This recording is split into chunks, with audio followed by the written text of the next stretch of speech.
I'm Jared Zonreich. I'm planning Hack BCA, a high school hackathon. So I just want to talk about how to get cool judges, even though a little less serious, but still important. So planning Hack BCA in New Jersey for high school students, and currently we have Alexis Ohanian, the co-founder of Reddit, Colin Kroll, the co-founder of Vine, John Biggs, the East Coast editor of TechCrunch, and Matan Griffel, the co-founder of 1 Month Rails, as judges for our hackathon. I now notice that it's not a very diverse group of judges. We'll work on that. And so I'll just talk about how we got the judges and how you can replicate it.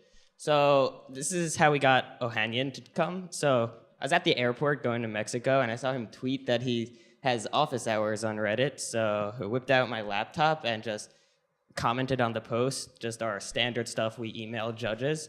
And he replied, "Nice to see high schoolers self-organizing like this. I love it.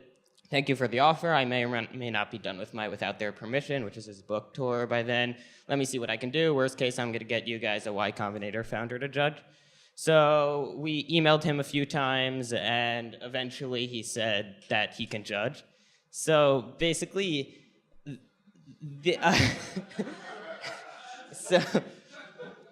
so basically, once you get one judge, it's really important because it creates a domino effect. So being a high school hackathon, it seems much less legitimate than a college hackathon, especially being the first time you're running it. So getting a cool judge that people know their name, will add a lot of legitimacy and actually get more judges to come on board and more sponsors. So like a week or so after we got Alexis Ohanian, who got an email from the East Coast editor of TechCrunch, John Biggs, asking if we want him to judge. So we said, yeah.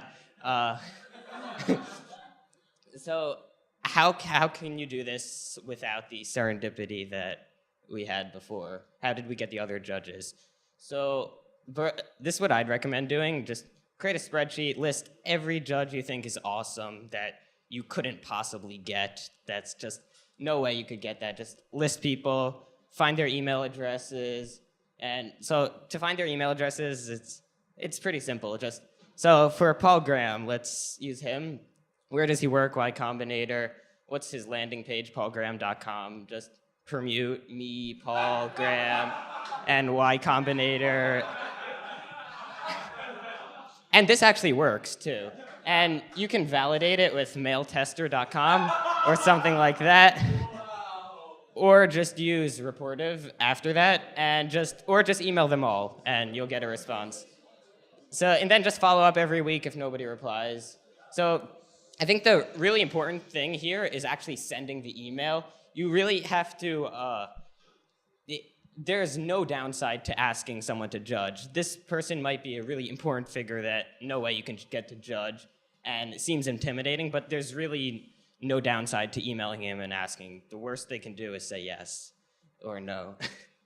So why get judges? Is this even important? I think so. As I said, it adds a certain legitimacy to your hackathon.